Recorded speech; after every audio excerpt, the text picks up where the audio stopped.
Hi guys, Alan Tadiai here from TDI Media, and I'm joined by my commentary colleague from Chester via Skype, Jake Sanson. The audio issues we had the other evening when I did the KartSim show with Tony Irfan, we think we've got those sorted now, so hopefully we won't have any issues. You can hear me okay, Jake? Yeah, absolutely. Great to be with you once again. And yeah, looking forward to another great 2018. Yeah, just tell me about your seat. We're getting underway in a couple of weeks with the first round of the Coolfab British Mini Bikes Championship. Then we've got Super One starting in April, but I'm guessing your season's already started, has it? Yes, it has actually. I've been very privileged to join the RGMMC broadcast team, so I'm now going to be working on this year's IAMA Euro X30 Championship Series. So in 2 weeks' time, we fly out to Salbris in France, and then obviously 2 months later we go out to Marienburg in Belgium. In July, we head over to Wackersdorf near Nuremberg in Germany, and then the season finale is over at Siete Larghi near Castelletto in Italy, in Milan. So it's a fantastic season. I'm looking forward to all 4 rounds. And then we do the KZ World Championships from Genk in Belgium in early September, and 3 weeks after that we do the CIK FIA World Championships from Kristianstad. It's going to be an amazing season. Yeah, and what sort of full circuit stuff you got going on? Have you done anything so far this season already? We've had too much snow for any full circuit bits and pieces at the moment. But I will be doing some bits and pieces for the race circuits as well as for the karting world.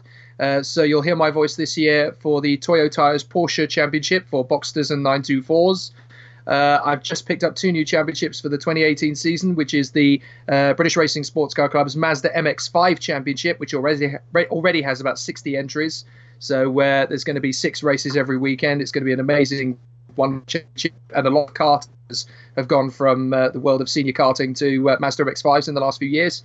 And then we're also going to be doing the Fiesta Junior Championship, which is a step for drivers who want to make the move in cars, shadow kart, age 16 or so. You can actually race in the Fiesta Juniors from 14, but Alan, I know that obviously you always think that racing cars are not until you're 16, so obviously people who are going to be interested in that, there's some great drivers on the grid this year, a lot of them ex-karters, but yeah, it's going to be a really interesting and exciting season. I will be doing some bits and pieces from the track side as well. So one of the big highlights for this year is going to be the Ferrari Racing Days from Silverstone at the end of April. And then there's a few other club meetings for various championships, from Fun Cup to the Porsche Championship, Fiestas, and all sorts of other things as well. It's going to be a very busy year. And I never thought I had very much in common with Fernando Alonso, but you heard what Fernando Alonso said about kids racing cars recently. I've no doubt you will have seen his comments that he basically puts kids up. They talk to him about going racing cars at 13, 14, and he puts them off it completely. He says they should stay in karts for as long as possible. Absolutely, and he's got a very fair point. You know, most of the great racing drivers who have done so have gone on to have a long career. You've got to look at it from the point of view of the drivers from our shores in particular that have gone on to win world championships. You look at Lewis Hamilton, stayed in karting until he was 16, and now he's a 4-time Formula One world champion. Jenson Button stayed in karting until he was 17, and he is now a Formula One world champion as well, and a McLaren ambassador. You look at Dan Weldon, he stayed at karting until he was 17, and he won the Indy 500 twice in the IndyCar Series. So, you know, there is a lot to be said for drivers sticking around in karting a little bit longer, just because you learn that little bit of extra racecraft, and you learn a little bit more how to deal with things, how to defend a title, even if you win it when you're 14, 15. It's a really important skill to be able to have, because it's very, very easy to win a championship and then just step up. Well, it's not as easy as that. Cars are so much different by comparison. So you do actually have to make, you know, the right decision at the right time. And I think Fernando's got a very good point. As much as I love, you know, the junior categories, the junior to juniors, the Formula 4s, I don't think stepping straight out of karting into cars is for everybody. And I think, you know, it can work occasionally. There are very, very few case studies of drivers going straight in at 14 and making it actually work long term. Alonso, Hamilton, Button, Weldon, they're all great case studies. Stick at it as long as you possibly can and then make the switch.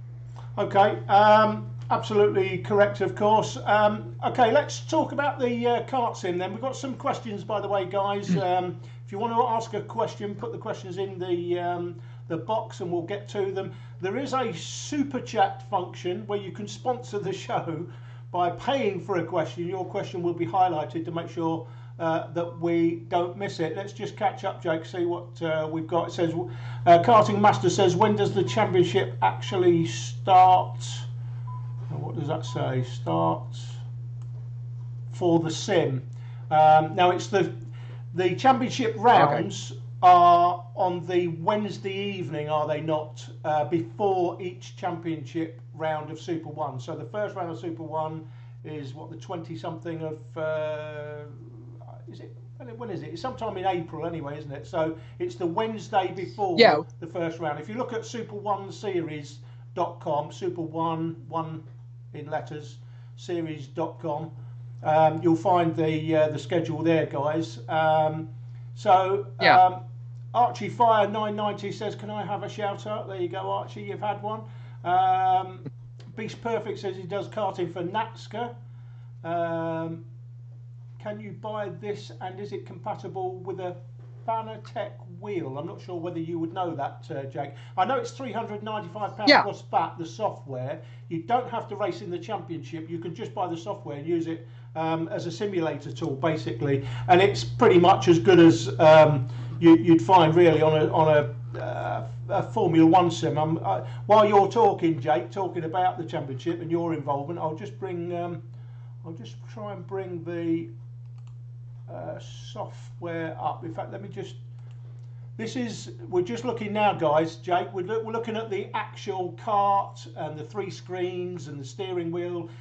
This is available. It's not the cheapest thing in the world. I think it's 9,000 plus VAT or something. You can buy this, but you can also just buy the software. Just explain what you can actually use it on, Jake. Okay, so basically, if you only purchase the software, if you have a PC gaming computer, you can pretty much use it with anything that will run rFactor 2. So rFactor 2 is the base simulation platform that the KartSim software runs through.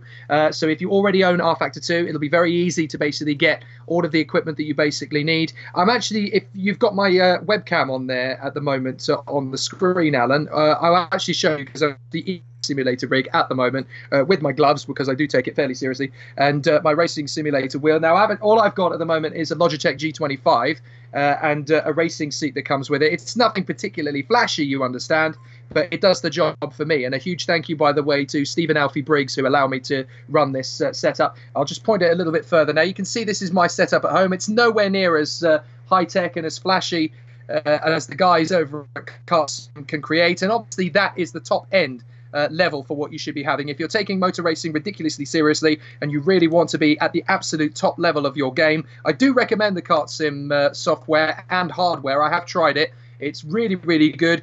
I've been looking for many years for a karting simulation that genuinely feels like proper karting.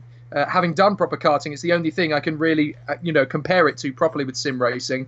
And this stuff, I'm not kidding, this stuff really does get you probably as physically close to real karting without actually being in one as any software I've ever used. It really is fantastic.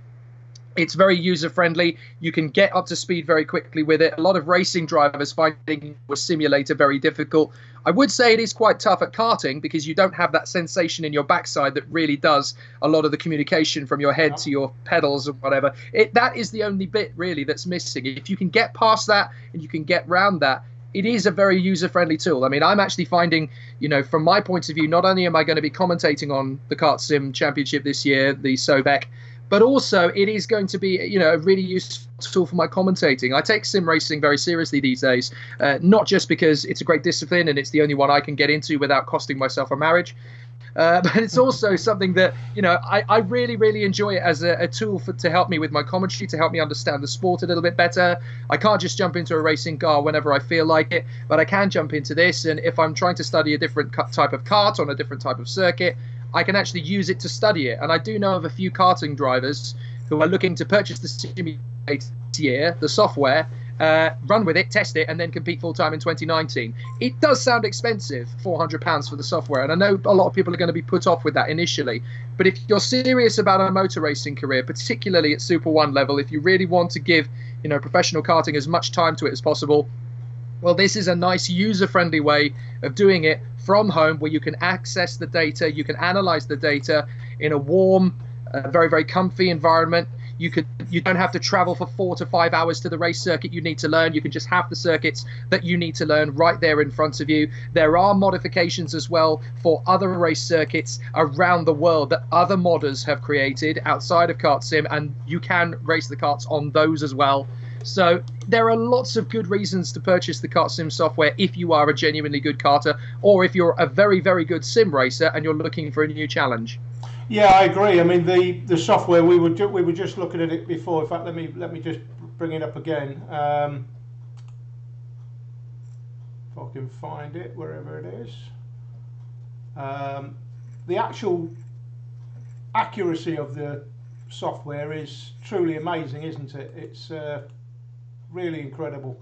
The quality is amazing. If I could actually find it, I'll be able to bring it up and show you guys. Let me just see. Well, absolutely. I mean, well, the only one of the circuits that's on the KartSim software package that I have driven in real life as a karter is Butmore Park. So the first time I actually fired up my software, I thought, well, I have experience at Butmore Park, so I'm going to go and drive Butmore Park in the kart. And I'm not kidding, it was actually quite scary how like that experience driving it was. I had exactly the same movements within the steering wheel. I had exactly the same sensation in terms of accelerator and brake. You do have to be very, very gentle on the brakes. You have to be very, very aggressive on the throttle. So you do get that same sensation. As I mentioned before, the only thing that you really don't get is that sensation in your backside that kind of does, you know, that's your sixth sense as a racing driver to kind of give you where to go. But you can learn to get around that. But it is absolutely fantastic, as you say. And, you know, considering what KartSim is offering you in terms of the prizes that are available, you know, the ability to compete, the professionalism of it, it's going to be live race action the Wednesday before each meeting. We've actually got our first race meeting coming up in 3 Wednesdays' time on the 28th. It's going to be our Winter Cup, a one-off event to really launch the championship. And then our first championship event for KartSim will be on the 4th of April, which is just 4 days before the first round of the championship at PF International. And every time there is a round of the Super 1 Championship, that is where KartSim will race. So you'll get the virtual drivers who are also competing in Super 1 for real will actually get a little bit of extra training in 4 days before they actually race and compete, which is another great incentive for drivers in the Super 1 Championship who wanted to compete in it. But what it also is, it doubles up as a great opportunity for those who have always really struggled to find the budget to get together to go Super 1 racing for an entire season. And obviously we want to try and encourage as many people into top level karting as we physically possibly can. The incentives that Super 1 and KartSim have put together on this means that the virtual drivers actually have an opportunity to get on the grid for Super 1 with this package. So it's in a nice way of Super 1 giving back to its potential new customers and racers. It's a fantastic way of going about it. Yeah, I think there's prizes for entry to the Super 1 actual real world championship in 2019. I think, as Tony was saying the other day, there's something like £40,000 worth of prizes. I can't go through them all here. He did list them the other day. And by the way, guys, I know we had issues with the audio when Tony was on. We're going to do another show with Tony on, I think it's the 20th, which is the day before the registration for the virtual championship closes. So we will be doing another show with Tony then, now that we've sorted the audio issues out, and I'm sure you'll want to tune in for that. Just pick up with some of the other comments, guys. Jesus Javier Zuniga from Mexico joins us. Hi there. Hello, Jesus. Nice to see you. Alessandro Serenetti is on, Jake. Matt McClure. Alessandro Serenetti, Jake, says, do you reckon the prices will go down next year in terms of software prices and entry fee for the esports series? I'll be honest, guys, obviously that's nothing to do with me. I don't know. My gut reaction would be probably not. The amount of effort that has gone into producing the software in the quality that it has, I mean, the amount of time, I think it takes them something like 18 days just to do one circuit. I know they've got Rowra still to come. I think Rissington, they're just finishing off at the moment, just so it's ready for the championship starting. But you're going to be doing the commentary live, Jake. How does that work? Yes. Yes, I am. So I'm basically going to be doing all of the live broadcast footage for the championship as it happens as well. So sadly, I won't be allowed to compete, but I will be doing all of the broadcast coverage for all of the race meetings. So basically, the junior grid will take place first, and the racing will take place over the course of about an hour. And then the 2 hours after that will be for the junior and seniors. So the broadcast coverage will take place at 6 p.m. On the Wednesday before each event, 4 days before the actual racing event at that particular circuit. And people can tune in to the YouTube channel, which will be on the Super One YouTube channel, I do believe. So it's going to be live coverage as it happens. And obviously, you're going to be watching as intense motor racing as you ever get to see in the full official Super One Championship as well. And I think that's one of the reasons. I know, obviously, Alessandro, looking at the cost of the software at £400 and thinking that is quite a lot of money. And I do understand where you're coming from with that, but what you have to remember as well is that that's £400 once, and that's for the entire season as well. So you get the entire championship for that. This is not, you can't look at this in terms of Gran Turismo Sport or Forza Motorsport 7. You can't look at this as a video game. It's not a video game in that sense. You're not looking at picking up an Xbox controller and just going racing with people online. It doesn't work the same way as that. This is a professionally run championship to the same rules and regulations as the British National Super One Karting Championships. It's regulated the same way. The race officials and race directors will be looking at incidents and track limits in exactly the same way as they would be with the proper championship. You're also getting a lot of testing mileage on the real circuits in the real spec of karts that you would actually be competing in the real thing. So this is not just an opportunity to compete in a gaming championship. It's also a great research tool. It's a great training tool to get more mileage in for a particular circuit, to learn those circuits without having to travel halfway across the country to do it. It's in the comfort of your own office or study. It is an amazing user-friendly software. I mean, it has made me already over the last 2 months or so since I've been using it. I now know Wilton Mill and Butmore Park and all of these circuits like the back of my hand in a way I just didn't do as a commentator. And from a driver's point of view who actually does this properly, you're going to learn so much more. I mean, you knock seconds or so off your lap times on the sim. It does actually have a really good transference to when you actually get out there. You'll learn things that you just wouldn't be able to learn by going out on the racetrack. And you probably think, well, it's a simulator, so why does that make any sense? But on the simulator, you will try things that you wouldn't have the tenacity to do in real life. So you'll push it through a corner to a certain extent on the sim because there's no risk of damaging the kart because you're not going to have to repay it. And there's certainly no risk of injury because you're pushing it and seeing what happens. You can learn things about how to take a particular corner that perhaps you wouldn't necessarily have the risk of trying for real. So you're learning much more about the circuit and the karts than you would be on a test day. It's a fantastic piece of equipment. I know £400 sounds like expense, a really big one for most other forms of simulator or whatever, but what you get back from it, especially if you compete full time and you're a good enough racer and you can go for the championship, you know, it does pay you back in spades. If you're a professional racing driver wanting to make it to the top in 2018, it's a great tool. Yeah, the accuracy of the actual circuits themselves, obviously I know the circuits really well because I visit them every year. The accuracy of the circuit in the software is absolutely incredible.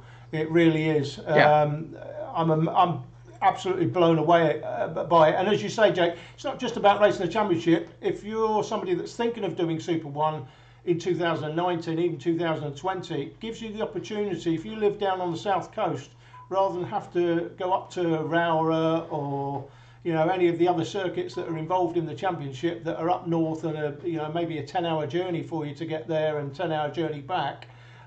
You can use this to literally learn all the lines on the circuit, and I find the whole thing is quite incredible, to be honest. I can't wait until the championship starts. But just from a simulator point of view, if you're racing or thinking of racing in the British Karting Championships, maybe you're abroad, for example, and thinking of coming over at some point and racing on some of the circuits, PF International and so on. It's a great way to learn the track before you even get on the track. I mean, it's a sort of thing. Yeah. I mean, I think it's a sort of quality that you'd see. All right, not Formula One, but it's not far off Formula One quality. Absolutely, and that's a very good point you make actually as well, because a lot of people identify Super One in the UK as probably the top competitive national championship in junior karting at the moment, and certainly has been for the last 5 or 6 years or so. Let me just correct you there, Jake. Take the word probably out. It's the greatest national karting championship in the world. And I say that a lot, guys, and people say, oh, well, how can he say that?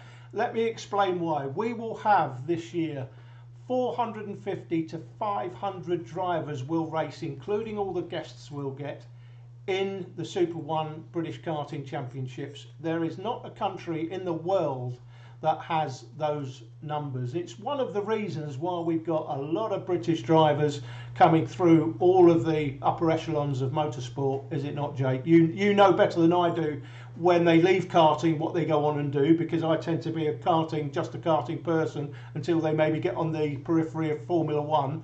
The likes of George Russell. I'm looking forward to seeing George in a car soon. You know George is right in there with Mercedes whenever you see Toto Wolff and Formula One are filming him, and he's looking at the software, and the guy that's standing right next to him on his shoulder is George Russell. You know George is right in there because I don't think he'd be there if Toto Wolff didn't like him.